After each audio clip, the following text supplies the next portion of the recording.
जय श्री राम। शंखनाद में आपका स्वागत है। जब आपका दुश्मन गुस्से पे उतर आए, धमकियां देने लगे, आग बबूला हो जाए, तो समझ जाना चाहिए कि आप सही दिशा में बढ़ रहे हैं। ऐसा ही कश्मीर में हो रहा है कि कश्मीर के हिंदुओं के दुश्मन इस वक्त आग बबूला हैं, परेशान हैं और इसीलिए धमकी भरी चिट्ठियां जारी कर रहे हैं।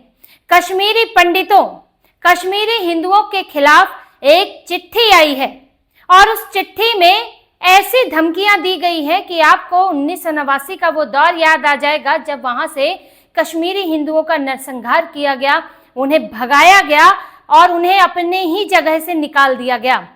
इसी तरह की धमकी देते हुए चिट्ठी आई है जिसमें कई कश्मीरी पंडितों के पते लिखे गए हैं, उनके फोन नंबर है, उनकी गाड़ी का नंबर है, गली नंबर है और उन्हें वार्निंग दी गई है, चेतावनी दी गई है कि दिल्ली के एजेंडे पर ना चलें, आरएसएस का एजेंडा ना चलाएं और यहाँ पर अगर ऐसा करते हैं तो उन पर हमारी नजर है। वो उनके गली नंबर, उनका पता, वो कहाँ जाते हैं, क्या करते हैं, ये सब हमें पता है। कश्मीरी हिंदुओं को डराने की कोशिश हो रही है। ये ना तो बात है कि किसी के एजेंडे पर चलने की, ना तो बात है कि सरकार से, आरएसएस से जुड़े होने की। यहाँ बात है कि कश्मीर के हिंदू अब वापस अपनी जगह पर जाने लगे हैं, वापस अपना हक, अपना अधिकार मांग रहे हैं और इसीलिए हिंदुओं को वहां से भगाने वाले पाकिस्तान परस्त अब जो है परेशान है। ये जो चिट्ठी आई है ये अहमद बिलाल नाम के व्यक्ति के हस्ताक्षर के साथ आई है जो कि संयुक्त मुक्ति परिषद का आदमी है और संयुक्त मुक्ति परिषद वो लश्कर तैयबा का ही एक संगठन है, उसका छद्म संगठन है, ताकि सीधे सीधे उसका नाम ना आए और पाकिस्तान का नाम ना आए, क्योंकि ये आतंकी संगठन है लश्कर तैयबा और संयुक्त मुक्ति परिषद अभी उस कैटेगरी में है नहीं। तो इन्होंने इसके नाम से चिट्ठी जारी की और हिंदुओं को डराने की कोशिश की। ऐसी ही चिट्ठी कुछ दिनों पहले भी आई थी जिसमें हिंदुओं को डराने की कोशिश की गई थी और हाल ही में 2 मजदूरों को, जो कि गैर मुस्लिम मजदूरों को, सिर्फ गैर कश्मीरी नहीं, यहाँ पे बार बार मीडिया में आता है गैर कश्मीरी मार दिए। गैर कश्मीरी की बात ही नहीं है। गैर कश्मीरी अगर मुसलमान होगा तो कोई समस्या नहीं होगी। यहाँ पर नाम पूछकर मारा गया दोबारा और वहां जो गैर इस्लामिक मजदूर थे, हिंदू मजदूर थे जो बाहर से आए थे, उनको मार दिया गया। इस सब से एक ही मैसेज जाता है कि हिंदू यहाँ पर ना आए, यहाँ एंट्री की कोशिश ना करें। लेकिन ये सब अचानक से क्यों बढ़ गया है? क्यों हिंदुओं को रोकने की, मारने की कोशिश हो रही है, धमकियां आ रही है? क्योंकि जैसा कि मैंने कहा कि सही दिशा में नीतियां जा रही हैं, सही दिशा में सरकार भी बढ़ रही है और लोग भी बढ़ रहे हैं, जिसके कारण इनकी, आतंकियों की और पाकिस्तान परस्तों की परेशानी बढ़ी है। इन लोगों को समस्या किससे हुई? इनको हुई समस्या पीएम रोजगार योजना से।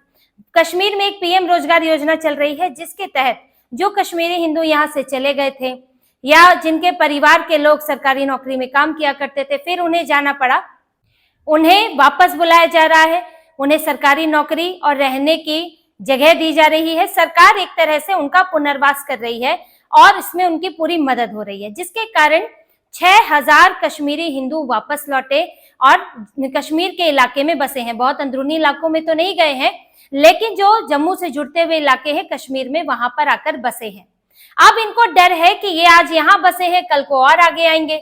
जो कश्मीर में इन्होंने एक ही तरह की आबादी बनाए रखी थी, जो मुसलमानों की वहां पर जो बहुसंख्यक कर लिया, 90%, 95% मुसलमान कर दिए, वो अब बदलने लगेगा। और जो ये मांग करते हैं कि जनमत संग्रह हो और ये भी कहते कश्मीर में ही हो, बस पूरा मिला के भी ना हो, पूरे भारत में भी ना हो, उतना ही हो। और जो वहां पर हालात होते हैं कि सब मिलकर जो है एक ही मांग कर रहे हैं, हमको तो अलग होना है, तो उसमें तब्दीली होगी, सत्ता बदलेगी, डेमोक्रेसी है, उसमें संख्या गिनी जाती है, वोटिंग होती है। तो इनको यही डर है कि डेमोग्राफी बदलने से डेमोक्रेसी में नतीजे बदल जाते हैं, तो इसलिए कश्मीरी हिंदू वहां पर ना आ सके, इसका ही डर है और ये सरकारी पॉलिसी इनके लिए मुसीबत बन रही है।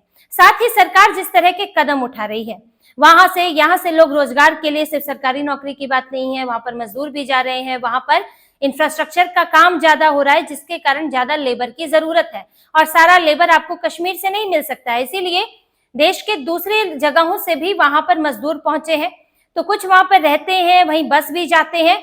तो ये सब जो है इनके लिए एक दिक्कत पैदा कर रहा है और यही इनकी डराने की कोशिश है कश्मीरी हिंदुओं को भी, और साथ ही देश के दूसरे राज्यों से आने वाले मजदूरों को भी। ये एक तरह की किलेबंदी करना चाहते हैं। और आरोप इनके देखिए कि आरएसएस का एजेंडा, व्हाइट कॉलर आतंकी इनको कह रहे हैं कि ये जो है वहां दिल्ली के हिसाब से चलते हैं, उन कश्मीरियों को कोई समस्या नहीं होगी, उन हिंदुओं को जो कि दिल्ली के हिसाब से नहीं चल रहे हैं, जो यहाँ पर अपना रह रहे हैं। बात यहाँ पर यह भी है कि जो यहाँ सरकार जब उन मुसलमानों पर कार्रवाई करती है जो पाकिस्तानी एजेंडे पर चलते हैं, जो भारत विरोध करते हैं, तो आप उसको तो अत्याचार कहा जाता है, उस पर तो बड़े सवाल उठाए जाते हैं। लेकिन यहाँ पर जब आप कश्मीर के हिंदुओं को दो हिस्सों में खुद बांट रहे हैं कि कुछ जो है सरकार की बात कर रहे हैं, कुछ जो है जो कैसे भी डर कर सहम कर जी रहे हैं, तो वो ठीक है। तो ये इनका अपना दोहरा रवैया भी है कि हम कुछ भी करते रहे, लेकिन हम सरकार कदम उठाएगी तो ह्यूमन राइट्स का मामला हो जाएगा और हम जो है किसी को भी गोली मारते रहे तो वो जायज है। और इनका कोई मकसद उससे नहीं है, इनको तो समस्या कश्मीरी हिंदू से है, चाहे वो वहां पर कुछ करे या ना करे इनके खिलाफ, चाहे वो सरकार से जुड़ा हो या ना जुड़ा हो। लेकिन इन लोगों की जो हिम्मत बढ़ती है उसके पीछे वहां के राजनेता भी जिम्मेदार है, इनके मुख्यमंत्री जिम्मेदार है। उमर अब्दुल्ला बार बार एक तरह से अलगाववादी धारणा को बढ़ावा देते हैं, बार बार स्टेटहुड की बात करते हैं। आखिर स्टेटहुड आपको क्यों चाहिए? ये ऐसी यूटी है जिस यूटी में विधानसभा भी है और एलजी भी है, और ऐसा नहीं है कि ये भारत की पहली ऐसी यूटी है। यहाँ जब काम हो रहा है, अच्छा काम हो रहा है, उसकी ये बात नहीं करेंगे। इनकी सरकार वहां कुछ काम नहीं करेगी, सिर्फ शिकायत करेंगे।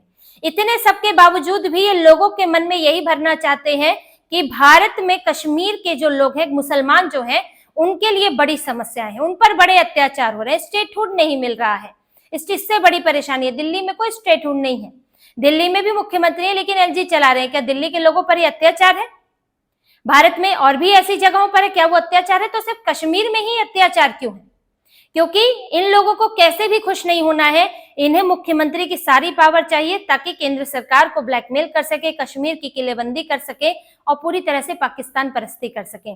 वो नहीं हो पा रहा है तो इन्होंने अभी हाल में जैसे स्टेटहुड को लेकर मांग तेज की, इन्होंने 15 अगस्त के दिन ऐसी बात कही, पीओके से तुलना कर दी। पीओके को लेकर कहा कि अगर यहाँ भारत में 370 नहीं हटा होता तो पीओके के लोग यहाँ जुड़ने की बात करते।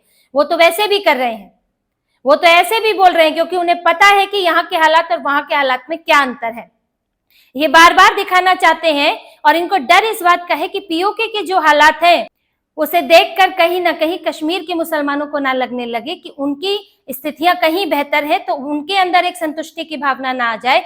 इसीलिए उमर अब्दुल्ला इस तरह की भड़काऊ बातें और दूसरे नेता भड़काऊ बातें करते रहते हैं। लेकिन जो हालात बन रहे हैं उससे उमर अब्दुल्ला के लिए ही मुश्किलें पैदा होंगी, क्योंकि वहां पर जितनी अलगाववादी आतंकवादी गतिविधियां बढ़ेंगी, उमर अब्दुल्ला को स्टेटहुड मिलना मुश्किल होगा, यहाँ के नेताओं को पूरी तरह से मुख्यमंत्री पद मिलना मुश्किल होगा और ये इसी तरह से जूझते रह जाएंगे। और ज्यादा अगर हरकतें बढ़ती हैं तो वहां पर सरकार का एक्शन भी तेज होगा, अभी से हो चुका है और पता लगाया जा रहा है। एसआईटी जांच कर रही है, पुराने केस खुल चुके हैं और आगे इन राजनेताओं तक भी अगर पहुंचेगी पुलिस, क्योंकि अगर इनके तरीकों के कारण ये सब हो रहा है तो बात इन तक भी आएगी और एक्शन इन पर भी होगा।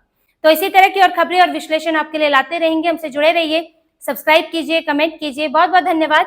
जय श्री राम।